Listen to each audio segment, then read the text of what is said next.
Hello, എന്തൊക്കെയുണ്ട് വിശേഷം? ഇന്ന് നല്ലൊരു അടിപൊളി റെസിപ്പിയാണ്. നമ്മൾ ഹരീസ് പണ്ട് ചെയ്തതാണ്. ഹരീസിൻ്റെ ചിക്കൻ ഹരീസും മട്ടൻ ഹരീസും ഒക്കെ ചെയ്തതാണ് നമ്മളെ മിഡിൽ ഈസ്റ്റേൺ വേർഷൻ. അപ്പം നമ്മൾ അതിൻ്റെ തന്നെ നമ്മളെ ഇന്ത്യൻ വേർഷനായ ഹലീമാണെന്ന് ചെയ്യുന്നത്. ഹൈദരാബാദി ഹലീം റെസിപ്പിയാണ്. അപ്പം നോമ്പൊക്കെ വരാനായല്ലോ, നോമ്പിനാണ് ശരിക്കും ഇതിൻ്റെ ഒരു സ്പെഷ്യൽ എന്ന്. ഇവിടെയൊക്കെ ഹരീസ പോലെ തന്നെ ഹലീമും അതേപോലെ തന്നെയാണ്.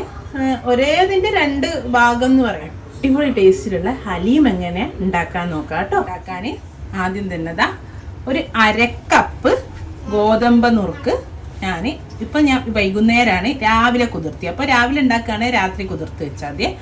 അതിതാ ഒരു പാത്രത്തിലേക്ക് ഇട്ട് കൊടുക്കുന്നുണ്ട്. വേവിക്കാനുള്ള പാത്രത്തിലേക്ക് അരക്കപ്പ് നന്നായിട്ട് കഴുകി കുതിർത്തി ഊറ്റിയെടുത്തതാണ്. ഇനി അതേപോലെ ഒരു ടേബിൾ സ്പൂണ് നമ്മളെ ചണാദാൽ കടലപ്പരിപ്പാണ്. ഇത് 1 മണിക്കൂർ ടു 2 മണിക്കൂറോളം ഒന്ന് കുതിർത്തിയെടുത്താണ്. അതേപോലെ നമ്മളെ ചെറുപയർപ്പരിപ്പ് മൂങ്ദാൽ അതും 1 ടേബിൾ സ്പൂണാണ്. ഒക്കെ ഒരു 1-1.5 മണിക്കൂർ ഒന്ന് കുതിർത്തി. പിന്നെ നമ്മളെ ഉഴുന്ന് പരിപ്പ് അതും 1 ടേബിൾ സ്പൂൺ. പിന്നെ ഒരു 4 ബദാം 4 അണ്ടിപ്പരിപ്പ്. ഇതിലേക്ക് ഇത് വേവാൻ ആവശ്യമായ വെള്ളം ഒഴിച്ചു കൊടുക്കും. ഞാനിപ്പോൾ ഒരു 3 കപ്പ് വെള്ളം ഒഴിച്ചു കൊടുത്തിട്ടുണ്ട്. എന്നിട്ട് ഫ്ലെയിം ഓൺ ചെയ്തിട്ട് നന്നായിട്ട് വേവിക്കുക. വേവിച്ചിട്ട് നന്നായിട്ട് ഉടഞ്ഞ് കിട്ടണം, അത്രത്തോളം വേവിക്കുക. വെള്ളം വറ്റി പോവുകയാണെങ്കിൽ കുറച്ചുകൂടി വെള്ളം ഒഴിച്ചു കൊടുക്കുക. ഓക്കെ, ഉപ്പൊന്നും നമ്മൾ ഇപ്പിടുന്നില്ല. ആദ്യം ഉപ്പിട്ട് പിന്നെ നമ്മൾ പച്ചവെള്ളം ഒഴിച്ചു കൊടുക്കുന്ന സമയത്ത് അത് കല്ലിച്ചു.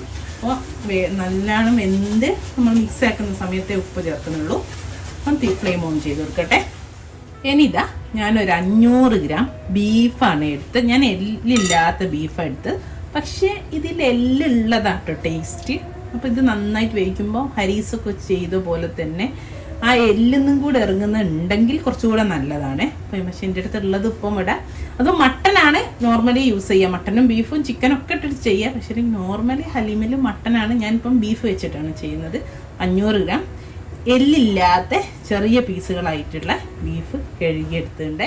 എന്താ ഇതിലേക്ക് ആവശ്യത്തിനുള്ള ഉപ്പ് ചേർത്തി കൊടുത്ത്. ഇനി ഒരു 2 ടേബിൾ സ്പൂണ് ഇഞ്ചി വെളുത്തുള്ളിയാണ്. 1 ടേബിൾ സ്പൂൺ ഇഞ്ചി, 1 ടേബിൾ സ്പൂണ് വെളുത്തുള്ളി. ഇതൊന്ന് മിക്സ് ചെയ്ത് കൊടുക്കേ. അതേപോലെ നമ്മുടെ പരിപ്പൊക്കെ അല്ലേ, നല്ലോണം തിളച്ചാൽ തീ ഒന്ന് കുറച്ച് കൊടുക്കുക കേട്ടോ. പിന്നെ തീ കുറച്ച് ഇങ്ങനെ വെന്താൽ മതിയേ. ഇനി ഇതിലേക്ക് ഒരു 1/2 to 3/4 ടീസ്പൂണോളം മഞ്ഞൾപ്പൊടി ചേർത്തി കൊടുത്തിട്ടുണ്ട്. 1 ടീസ്പൂണ് മുളക് പൊടി ചേർത്തി കൊടുത്തിട്ടുണ്ട്. 1 ടീസ്പൂണ് നമ്മുടെ കുരുമുളക് ചേർത്തി കൊടുത്തിട്ടുണ്ട്. 1/2 ടീസ്പൂണ് ഗരം മസാല ഇട്ടിട്ട് നമുക്കൊന്നും കൂടെ ഒന്ന് മിക്സ് ചെയ്യാം. ഇനി ഇതിലോട്ട് 1/2 കപ്പ് തൈര് ചേർത്തി കൊടുക്കാം. ഒന്നുകൂടെ ഒന്ന് മിക്സ് ചെയ്യാം കേട്ടോ.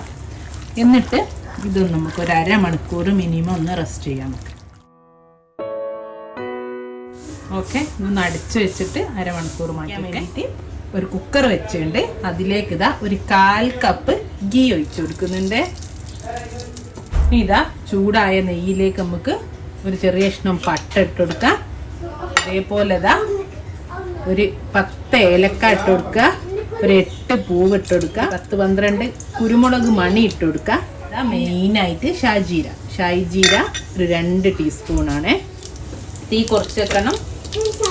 എന്നിട്ട് ഒന്ന് പൊട്ടി വരുന്ന സമയത്ത് നമുക്ക് ഒരു 1/2 കപ്പ്, അതായത് ഒരു ചെറിയ സവാള ചേർത്തി കൊടുക്കാം. എന്നിട്ട് സവാള ഈ നെയ്യിലൊന്ന് വഴറ്റി ഒന്ന് ബ്രൗൺ ആവരുത്, എന്നാൽ ബ്രൗൺ ആവാൻ തുടങ്ങൂല. ഉള്ളി ഇങ്ങനെ വയറിന് കളർ മാറി തുടങ്ങുമ്പോൾ നമ്മൾ നേരത്തെ മാരിനേറ്റ് ചെയ്ത് വെച്ചിട്ടുള്ള ബീഫ് ചേർത്തി കൊടുക്കണേ.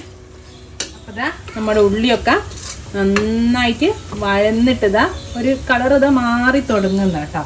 ആ ഒരു സമയത്ത് നമ്മൾ മാരിനേറ്റ് ചെയ്ത് വെച്ചിട്ടുള്ള ബീഫ് ചേർത്തി കൊടുക്കേ.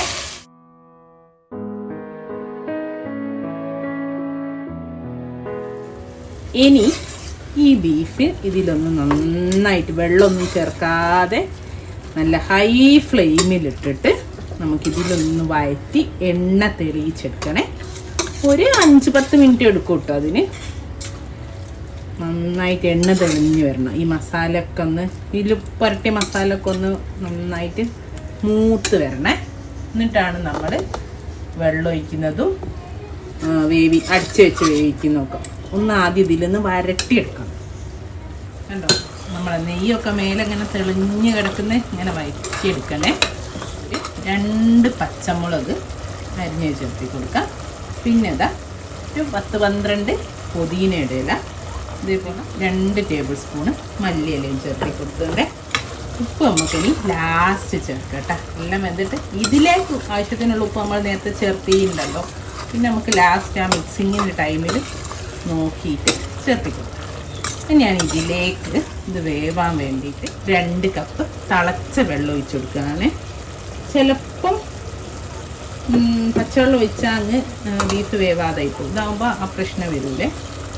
ഒരു 2 കപ്പ് വെള്ളം ചേർത്തി കൊടുത്തിട്ടുണ്ട്. നമുക്കിതൊന്ന് കുക്കർ അടിച്ച് വെച്ചിട്ട് ഒരു വിസിൽ ഹൈ ഫ്ലെയിമിലും പിന്നെ ഏറ്റവും ചെറിയ തീയിലേക്ക് മാറ്റിയിട്ട് 1 മണിക്കൂർ നന്നായിട്ട്, 1 മണിക്കൂർ 45 മിനിറ്റ്സ് ഒക്കെ മതി. അത് ചെറിയ പീസാക്കിയോണ്ട്, ചെറിയ പീസാണല്ലോ. അപ്പോൾ കുറച്ചുകൂടി വലിയ പീസൊക്കെ ആണെങ്കിൽ 1 മണിക്കൂർ തന്നെ വേണ്ടി വരും. നമുക്ക് നന്നായിട്ട് ഫോർക്കോണ്ട് ഇങ്ങനെ ചിക്കിട്ടാൽ അങ്ങ് വിട്ടു പോകണം. എല്ലൊക്കെ വിട്ടിട്ട് നമുക്ക് ഇങ്ങനെ പഞ്ഞി പോലെ വിട്ടിട്ട് കിട്ടണം. ആ ഒരു രൂപത്തിൽ വേവണം. അപ്പോൾ ഞാൻ കുക്കർ അടിച്ച് വെക്കുന്നുണ്ട്.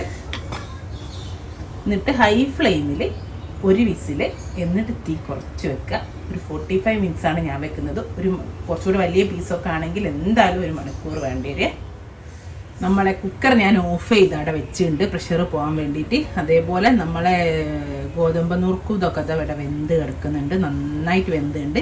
ഇനി ഇത് ഞാൻ ഒന്ന് മിക്സിയിൽ കുറച്ച് നേരം ഒരു 10 മിനിറ്റ് ഓഫ് ചെയ്തിട്ട് ഇപ്പം ഒന്ന് ചൂടൊക്കെ തന്നെയുണ്ട്. അപ്പോൾ നല്ലോണം എന്താ കണ്ടോ ഇതുപോലെ കിട്ടിയെങ്കിൽ ഇതൊന്നൊന്ന് മിക്സിയിൽ ഒന്നൊന്ന് കറക്കിയെടുക്കട്ടെ. ഇതെല്ലാം ഒന്ന് യോജിച്ച് കിട്ടാനാണേ. നമ്മൾ അണ്ടിപ്പരിപ്പും ബദാമൊക്കെ അങ്ങനെ ഇട്ടുണ്ടല്ലോ. അപ്പോൾ എല്ലാം ഒന്ന് യോജിച്ച് കിട്ടാൻ ഒന്ന് കറക്കിയെടുക്കട്ടെ. അപ്പോഴേക്ക് നമ്മളെ കുക്കറിൻ്റെ പ്രഷറും പോകും. കുക്കറും നമ്മളെ പ്രഷറൊക്കെ പോയിട്ട് നമുക്ക് കുക്കർ തുറക്കാം. അതാ കറുണ്ടാവുക. അപ്പോൾ ഇതാ നന്നായിട്ട് വെന്ത് മേലെ ആ നെയ്യൊക്കെ ഇങ്ങനെ തെളിഞ്ഞ് കിടക്കുന്നേ. ആ നെയ്യിൽ നിന്ന് നമുക്ക് കുറച്ചങ്ങ് കോരി മാറ്റിയേക്കാം. നമുക്ക് ഗാർണിഷിന് ഉപയോഗിക്കാനാണ്. മേലുള്ള ആ നെയ്യില്ലേ, അത് മാത്രം കുറച്ച് മതി. അപ്പോൾ ഇതാ മേലെന്ന് ആ നെയ്യ് മാത്രം നമുക്ക് കുറച്ചെടുത്തേക്കാം. കണ്ടോ, ഇതുപോലെ ഇത് നമുക്ക് ലാസ്റ്റ് യൂസ് ചെയ്യാനാണ്. അതേപോലെ നമ്മൾ ഇതാ മിക്സിയിൽ അടിച്ചു വെച്ചത് ഇവിടെ ഉണ്ട് കേട്ടോ. കണ്ടോ, ഈ ഒരു രൂപത്തിൽ ചെറിയ തരിതരിയായിട്ട് ഉണ്ടാനും അലിഞ്ഞു പോയില്ല. ആ രീതിയിൽ പൾസിലിട്ട് ഒന്ന് അടിച്ചടിച്ചാൽ മതി. ഇനി നമ്മളെ കുക്കറിൽ നന്നായിട്ട് വെള്ളം തോന്നുകയാണെങ്കിൽ ഒന്ന് വറ്റിച്ചാളുണ്ട്. ഇതുപോലെ ആകുമ്പോൾ പിന്നെ കുഴപ്പമില്ലതാ. എന്നിട്ട് കൈ വെച്ചിട്ട് ഇങ്ങനെ കണ്ടോ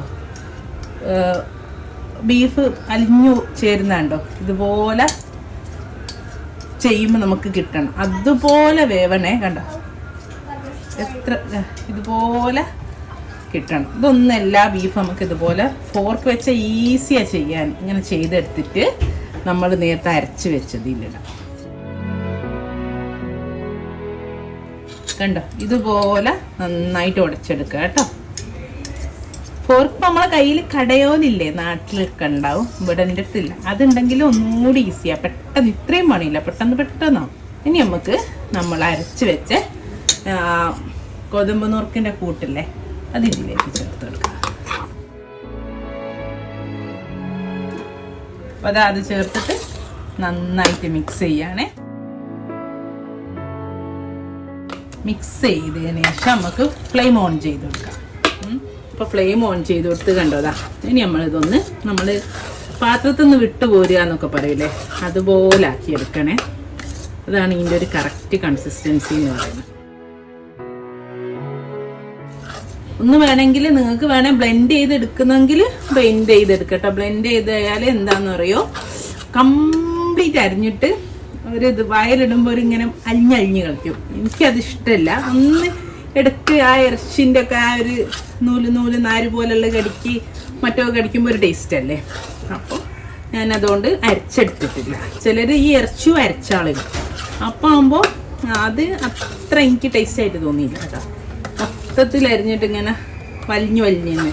ഇതാകുമ്പോൾ ചെറിയ ഇറച്ചി പീസുകൾ ഇങ്ങനെ കടിച്ചാൽ കിട്ടും. പീസല്ല, ആ ചെറിയ കഷ്ണങ്ങൾ. ഇതുപോലെ ഇളക്കിക്കൊണ്ടിരിക്കാനേ, അല്ലെങ്കിൽ അടി പിടിക്കും കേട്ടോ. നമ്മൾ ഗോതമ്പൊക്കെയാണ് പെട്ടെന്ന് അടി പിടിക്കും. അതുകൊണ്ട് ഇങ്ങനെ ഇളക്കി ഇല്ല വെള്ളം വറ്റിച്ചെടുക്കണേ. ഇതാണ് നമ്മുടെ ഹലീം. ഇതേപോലെ ഞാൻ പറഞ്ഞു എല്ലും ചേർക്കാന്ന്. എല്ല് ചേർക്കുകയാണെങ്കിൽ നമ്മൾ ആ സ്മാഷ് ചെയ്തില്ലേ ഇറച്ചി, ആ ഒരു സമയത്ത് ഫോർക്കൊണ്ട് ഇങ്ങനെ ഇളക്കി കൊടുത്താൽ എല്ലും വന്ന് ഇറച്ചി അങ്ങ് സെപ്പറേറ്റ് ആവും. അപ്പം എല്ലാം എടുത്ത് മാറ്റിയാൽ മതി. ഞാൻ ഹരീസ് ചെയ്തില്ല, നമ്മൾ ചിക്കൻ ഹരീസ് മട്ടൻ ഹരീസ് ഒക്കെ ചെയ്തിട്ടുണ്ട്. ആ സമയത്ത് എങ്ങനെയാണ് എല്ല് റിമൂവ് ചെയ്യാന്ന് സെപ്പറേറ്റ് ചെയ്യാമെന്ന് ഞാൻ കാണിച്ചിട്ടുണ്ടായിരുന്നേ. അപ്പം അതുപോലെ ചെയ്താൽ മതി. ഹരീസിൻ്റെ ലിങ്കും ഞാൻ ഡിസ്ക്രിപ്ഷനിൽ കൊടുക്കാം. ഇത്രേ ഉള്ളൂ. ഇനി നമുക്ക് തീ ഓഫ് ചെയ്തിട്ട് സെർവിങ് പ്ലേറ്റിലോട്ട് മാറ്റാം. അപ്പോൾ അതാ നമ്മൾ ഹലീം ഞാനൊരു സെർവിങ് പ്ലേറ്റിലേക്ക് വിളമ്പിയുണ്ട്. ഇനി നമുക്ക് നമ്മൾ നേരത്തെ മാറ്റി വെച്ചില്ല ഇതിൻ്റെ മേലെ, അത് ഇതിൻ്റെ മേലേക്ക് ഒഴിച്ചു കൊടുക്കാം. ഇനി ഇതാ കുറച്ച് നമ്മൾ ഫ്രൈ ചെയ്ത് വെച്ച ഉള്ളിയാണ്. ഇതൊന്നും വേണമെന്നില്ല കേട്ടോ, പക്ഷെ ഇട്ടാൽ ഒരു ടേസ്റ്റ്, ഒരു ഭംഗി, അല്ലാണ്ട് തന്നെ നല്ല ടേസ്റ്റാ. പിന്നെ അതാ ഇത്തിരി മല്ലിയില. അപ്പം എല്ലാവരും ഇപ്രാവശ്യത്തെ നോമ്പൊക്കെ വരുമ്പം അല്ലാതെയും ട്രൈ ചെയ്യാം. നോമ്പിൻ്റെ ഒരു സ്പെഷ്യലാണല്ലോ ഹലീം, ഹരീസ് എന്നൊക്കെ പറയുന്നത്. അപ്പോൾ എല്ലാവരും ഒന്ന് ട്രൈ ചെയ്ത് നോക്കിയിട്ട് ഫീഡ്ബാക്ക് അറിയിക്കട്ടോ. അടിപൊളി, ഗ്യാരണ്ടിയാണ്, മസ്റ്റ് ട്രൈ റെസിപ്പിയാണ്. ഇൻഷാ അല്ലാഹ് നല്ലൊരു വീഡിയോ ആയിട്ട് നമുക്ക് വീണ്ടും കാണാം. Thank you.